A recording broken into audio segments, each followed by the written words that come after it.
What's going on, everybody? Back here today with a new tutorial video covering PNR Ball Handler play types. So quick definition, PNR stands for pick and roll. And what this play type is examining is all possessions that were finished by a ball handler while they were in the pick and roll. Okay, so in other words, what are all the different ways a ball handler finished that play when a screen is being set for them? So let's play out some scenarios, right? That player can pull up and shoot off the pick and roll. They can drive into the lane, take a floater, or finish at the rim.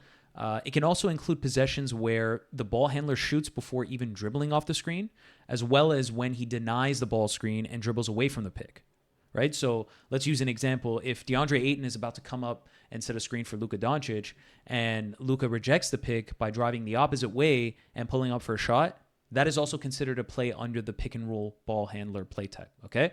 So hopefully that's clear for you guys. Now, let's think about how we can leverage this data on PropsMadness for uncovering maybe good and bad matchups regarding this play type. And in this situation, you want to be targeting players that score a fair majority of their points from this play type, okay?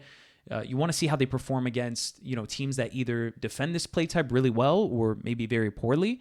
And you want to look for some type of correlation, right? You want to see that when a player who scores a fair bit from the pick and roll ball handler play type, he's actually performing very well against the worst teams at defending it.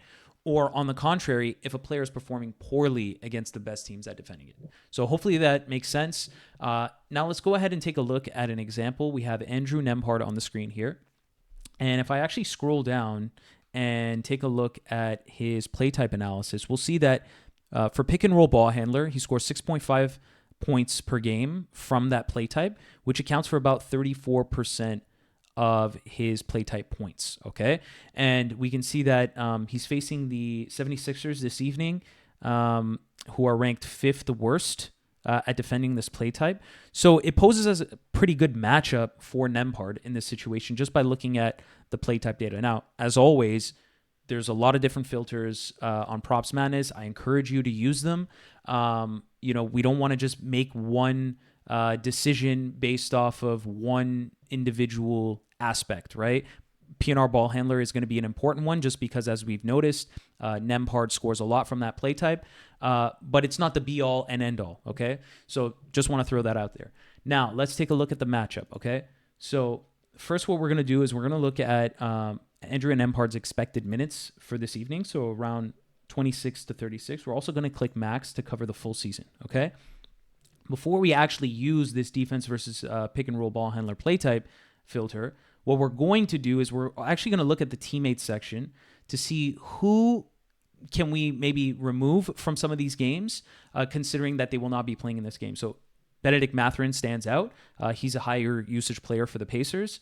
He's also a guard. So let's remove him from the equation. Now we can see that on this line, at 17.5 points, Nembhard has gone over in 7 out of 11 games this season while playing between 26 to 36 minutes, okay? We're also going to include games where Siakam also played because, of course, he is available for this game as well and also a high-usage player. And then we're going to use the pick-and-roll ball handler, defense versus pick-and-roll ball handler filter, in this case for Nembhard. So let's go ahead and click that filter. And I'm going to first look at the challenging matchups. So by selecting challenging, I can see that he's still over this line, averaging 18.6 points per game across 5 games. Okay. Now, having said that, it's pretty small sample size. It's hard to really, make a decision just based off of this alone. But let's see how he performs against teams outside of the top 10. Okay. And now we can see he's performing a lot better, 21.4 points per game, which is, about 4 points higher than his current line set at FanDuel. So this makes it a little bit more interesting. We can see that there's some sort of correlation where he's scoring more in these better pick and roll ball handler matchups and scoring a little bit less against the defenses that are better at defending that play type. So that's just one example. And hopefully that's clear to you guys, in terms of how I'm thinking about, analyzing this matchup. And it's something that you guys can take in as you're going through your PropsMadness research. So we can also look at another example.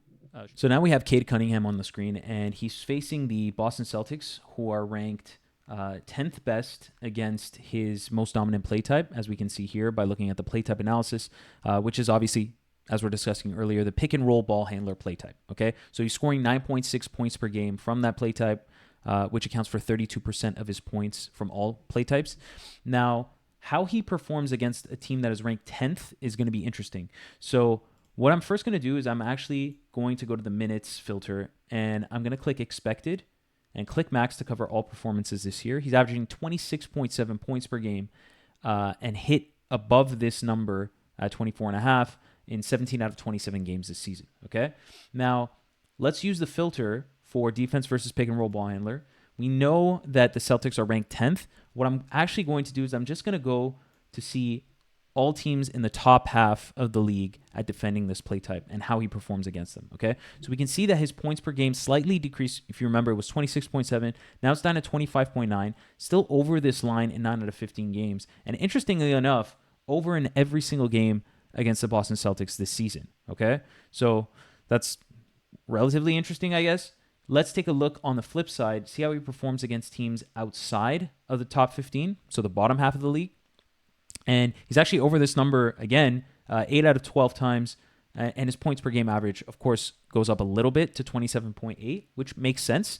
But in my opinion, just looking at everything here, it's hard to really come to a decision one way or another, okay? It's clear that he's facing a better defensive team against his most dominant play type, but he's also gone over in quite a few number of those games, right? 9 out of 14 against the top 10, as we mentioned, 3 out of 3 so far this season against the Celtics. So for me, this is a little bit of a stay away if I'm just looking at the pick and roll ball handler play type filter. Granted, because this is PropsMadness, we have a whole lot more to offer, which is what I encourage you all to do. Take a look at all the different filters that we have and see if you can make sense out of the data that way.